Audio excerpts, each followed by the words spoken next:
মজুদ বেশি থাকে আমাকে আমার কাছে স্বীকার করবেন। আমাকে যদি ইনভেস্টিগেশন করে বের করতে হয় তাহলে কিন্তু আমি কঠিন ব্যবস্থা নিব। ট্রেডিং কর্পোরেশন অফ বাংলাদেশ কর্তৃক নিয়োজিত ডিলার ব্যতীত বিক্রয় আইনত দণ্ডনীয় অপরাধ।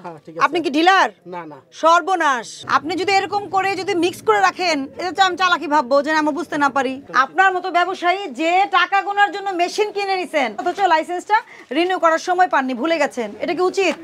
রবিবারের মধ্যে টাকাটা আপনি জমা দিয়ে আপনি চালানটা না নিতে পারেন তাহলে কিন্তু সর্বনাশ।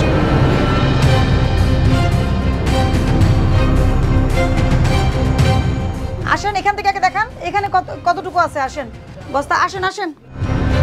এগুলো সব 50 কেজির বস্তা না 25 কেজি? হ্যাঁ 1 2 3 4 5 6 7 8 9 10 11 12। আচ্ছা শুনেন, আচ্ছা আর গোডাউন কোনটা কোনটা? আসেন আসেন, আপনি আমার সাথে আসেন, আসেন সঠিকভাবে দেখাবেন আমাকে। যদি মজুদ বেশি থাকে আমাকে আমার কাছে স্বীকার করবেন। আমাকে যদি ইনভেস্টিগেশন করে বের করতে হয় তাহলে কিন্তু আমি কঠিন ব্যবস্থা নিব, ঠিক আছে? আপনি ম্যানুফ্যাকচার 050125। আচ্ছা দেখান। এই যে ম্যাডাম, এই যে আবার তো ডালও আছে। হ্যাঁ আমাদের সবাই তো সব মিলাই তো ম্যাডাম। হ্যাঁ সব মিলাই আমাদের ছোট বস্তাই বেশি। এগুলো কি? এগুলো ডাল। আমি চাল দেখবো, শুধু চাল? আমাদের চাইলে অল্প ম্যাডাম। এটা হচ্ছে চাল, হ্যাঁ এটা হচ্ছে আবার ডাল। এটা ডাল। তা আপনি চালটা শুধু এক সাইডে রাখেন তাহলে তো আপনারও সুবিধা হয় গুনতে, আমাদেরও সুবিধা হয় গুনতে। আপনি যদি এরকম করে যদি মিক্স করে রাখেন এটা তো আমি চালাকি ভাববো যে আমি বুঝতে না পারি। না স্যার, মূলত সেই সমস্যা জায়গা সমস্যা দেখি যে তা না না, আমি বলছি শুধু চালটা এক সাইডে রাখেন, ডালটা এক সাইডে রাখেন। ওটা তো লেবার পারে না, কারণ যেহেতু আপনি শিখিয়ে দিবেন। আমি আপনাকে নির্দেশনা দিয়ে যাচ্ছি, চালের বস্তা আলাদা রাখবেন। আপনি যেহেতু এখন চালের মূল্য নিয়ে একটু প্রবলেম তৈরি হচ্ছে, আমরা কিন্তু র্যান্ডম মনিটরিং করব, তাই না? তো আপনি আটা ময়দা বা ডালগুলো এক জায়গায় রাখবেন আর এক জায়গায় শুধু চাল রাখবেন, যাতে আমি দেখতে আমি যেন খুঁজে পাই, ঠিক আছে? চলেন।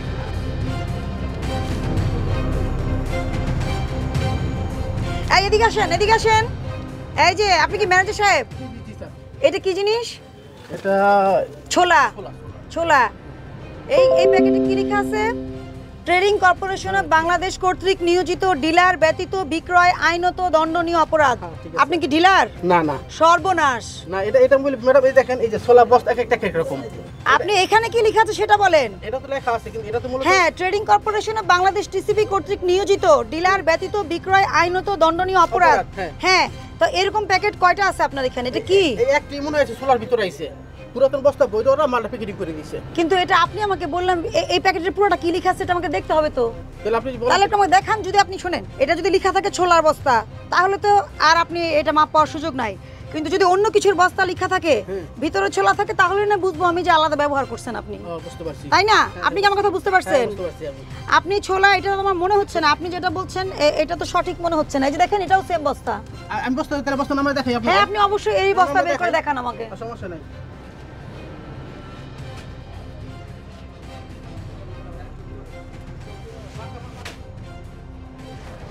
সূর্যালোক থেকে দূরে রাখুন পণ্যের নাম মসুর ডাল। ভিতরে কি? ছোলা। তার মানে এটা ব্যবহার করছে পুনরায় প্যাকেট। কিন্তু এই বিষয়গুলো একটু সচেতন থাকতে হবে। আমি বুঝাইতে পারছি? আর চলেন। কয়টা করে? পাশে একটা আছে। এটা একটা আছে, পাশে একটা আছে। ও ময়দাও তো আছে, মানে মিক্স আর কি আপনার। চাল কতটুকু আছে আমাকে এক্স্যাক্টলি বলেন। সেটা হবে না ম্যাডাম, চাইলে তো নাই আমাদের। আমাদের মূলত আটা ময়দা তেল কি আপনার ডাল এগুলো বেশি। আর তেল? তেল তো আছে। তেল আছে না? তেলের জন্য জরিমানা করেছিলাম আপনাদেরকে, মনে আছে আমার। হ্যাঁ, কিন্তু লাইসেন্স যদি আপনি রিনিউ না করেন তা আমরা কি আপনাকে ছেড়ে দিব? এই জন্য না ম্যাডাম, ওটা আমাদের ছাড়ার সুযোগ আছে কিনা বলেন। সুযোগ নেই ম্যাডাম। কি অবস্থা, ভালো আছেন? আপনাদের তো হ্যাঁ মনিটরিং করেছি অনেকবার না, সততা ট্রেডার্স। আচ্ছা, একটু ট্রেড লাইসেন্সটা দেখি প্লিজ। হ্যাঁ ঠিক আছে, আপনার লাইসেন্স রিনিউ করা আছে, এটার জন্য ধন্যবাদ। হ্যাঁ কত বলেন? সেটা তো জানি। আপনি ওই যে মজুদ কত যোগ করতে পারবেন ওটা বের করেন। হ্যাঁ, কাগজটা আছে আমার কাছে, আমি দিতেছি। আপনার আড়ত কত বড়? এই পাশে আছে, ওই পাশেও তো আছে। দুইটা না গোডাউন? হ্যাঁ। সম্ভবত পুরনটা নাকি এই যে কতটুকু কিনে যে 30 দিন মেয়াদকালের অধিক পরিমাণ ও অধিক মেয়াদকালে খাদ্যশস্য খাদ্য সামগ্রী সংরক্ষণ করিতে পারিবেন না। 300 মেট্রিক টন পরিমাণ আপনি পারবেন, তাই না? আপনার এটার মেয়াদ করা আছে হলো, এটার আপনার মেয়াদ চলে গেছে হচ্ছে 30/6/24। লাইসেন্সটা রিনিউ করার সময় পাননি, ভুলে গেছেন, এটা কি উচিত? হ্যাঁ, আসেন আমাকে বুঝাই দেন 300 মেট্রিক টনের মানে কোথায় কোথায় রাখছেন আপনি 300 মেট্রিক টন আমি বুঝে নিব আজকে আসেন। 30-24 হ্যাঁ আর 300 মেট্রিক টন আপনার বস্তা কতগুলো আছে হিসাব আছে? খেয়াল করছি কি না করে থাকলে তাহলে করতে হবে আর কি। খেয়াল নাই মানে করেননি মনে হয় করা হয়নি। হ্যাঁ তাহলে এটা তো উচিত না তাই না? এটা কি উচিত? আপনার মতো ব্যবসায়ী যে টাকা গোনার জন্য মেশিন কিনে নিছেন আমাদের কোনো সমস্যা নাই, আপনি বড় ব্যবসায়ী হলে কি আমাদের সমস্যা আছে? কিন্তু আপনি নিয়ম না মেনে যদি ব্যবসা করেন তাহলে সমস্যা আছে।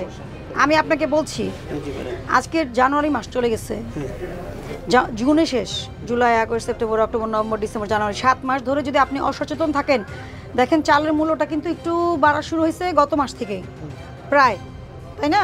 বা 15-20 দিন আগে থেকে আমি যতটুকু মনিটরিং করে আর যতটুকু দেখছি আর কি। সবচেয়ে বেশি কোনটার দাম বাড়ছে? মিনিকেটের দাম বাড়ছে বেশি। কত? অনেক 6 টাকা 10 টাকা বাড়াইছে কোন কোম্পানি 10 টাকাও বাড়াইছে। আপনাকে ভাউচার দিছে? হ্যাঁ ভাউচার দিছে। ভাউচার আনছেন, আপনি কয় টাকা লাভে বিক্রি করতেছেন? আমাদের 20-30 পয়সা কমিশনের বেশি কিছু না। 20-30 পয়সা কমিশন আমাদের বেশি কিছু না। আপনার অ্যাড্রেস ঠিক আছে এটা? খ/6 কৃষি মার্কেট, মোহাম্মদপুর, ঢাকা। জি জি।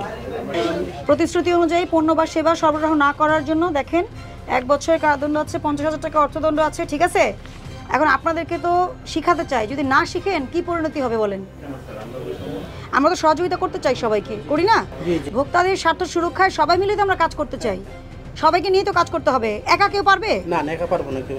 হ্যাঁ আর যদি আপনারা কারসাজি করেন কোনো ধরনের অনিয়ম করেন আমরা কি ধরতে পারবো না? অবশ্যই। হয়তো 10 জনে করেন, হয়তো 8 জনকে ধরতে পারি আমরা, 10টা জায়গায় হয়তো আমরা যেতে পারতেছি না, বা আমরা হয়তো কেউ মানে অন্য স্ট্র্যাটেজি এমন কোনো স্ট্র্যাটেজি ডেভেলপ করছে হয়তো আমাদের চোখ এড়িয়ে যায়, মাঝে মাঝে এড়িয়ে যায়, সবসময় এড়িয়ে যায় না, একদিন না কিন্তু ধরা পড়েই সে, এটা মাথায় রাখতে হবে, ঠিক আছে?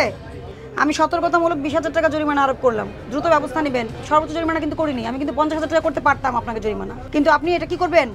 আজকে শুক্রবার তো, শনি রবিবারের মধ্যে যদি এটা না থাকে আপনার হাতে বা টাকাটা আপনি জমা দিয়ে আপনি চালানটা না নিতে পারেন তাহলে কিন্তু সর্বনাশ, কারণ এখন কিন্তু প্রতিদিন মনিটরিং হবে। এই জন্য আমরা কিন্তু আপনাকে এটা মাথায় রাখেন। আর অবশ্যই চালের যেহেতু দাম বেড়ে যাচ্ছে, এখন আপনারা মনে করছেন মিল থেকে হয়তো বাড়াচ্ছে বা আপনাদের মধ্যে মিলের সাথে কোনো কারসাজি আছে কিনা এটা ধরা কিন্তু খুব বেশি বড় বিষয় না। এখন আপনার মিল থেকে একেবারে ডকুমেন্ট রাখবেন, এবং এখানে বলা আছে কিন্তু যে 1 মাসের বেশি আপনি মজুত করতে পারবেন না। এখন যদি মিল থেকে আপনাকে 4 মাস আগের চাল দেয় আর বডিতে লেখা থাকে 4 মাস আগের, এটা আপনাকে দেখে আনতে হবে। আমি কিন্তু ওয়ার্নিং দিয়ে গেলাম, কি দেখে আনতে হবে? যদি চালের সিলে যদি লেখা থাকে যে এটা 3 মাস আগে 4 মাস আগে প্যাকেজিং হয়েছে, আপনার এখানে আমি পেলে আমি ভাববো আপনি 4 মাস এটা মজুত করছেন। সব কিন্তু শিখিয়ে দিয়ে গেলাম। অবশ্যই এটা তো চিন্তা করেন নাই, চিন্তা করছেন? না না 1 মাসের বেশি তো পারবেন না। যখন এটার মোড়কে লেখা থাকবে যে এটার প্যাকেট হয়েছে 3 মাস আগে, তাহলে কে ধরা খাবে? আপনার হাতে পড়বে না, বুঝেন কিন্তু। আর কিছু কিন্তু আমার শেখানোর নয়, যা শেখানোর শিখিয়ে দিলাম, পরে কিন্তু জরিমানা হবে লাখ লাখ টাকা, যেটা আপনার জন্য ব্যবসায়িকভাবে সম্মানজনক না। আর্থিক ক্ষতিপূরণ তো মানুষ করতেই পারে। সব খবর, সব দিকের খবর দেখতে নিউজ ইনসাইডের সাথেই থাকুন, সাবস্ক্রাইব করুন।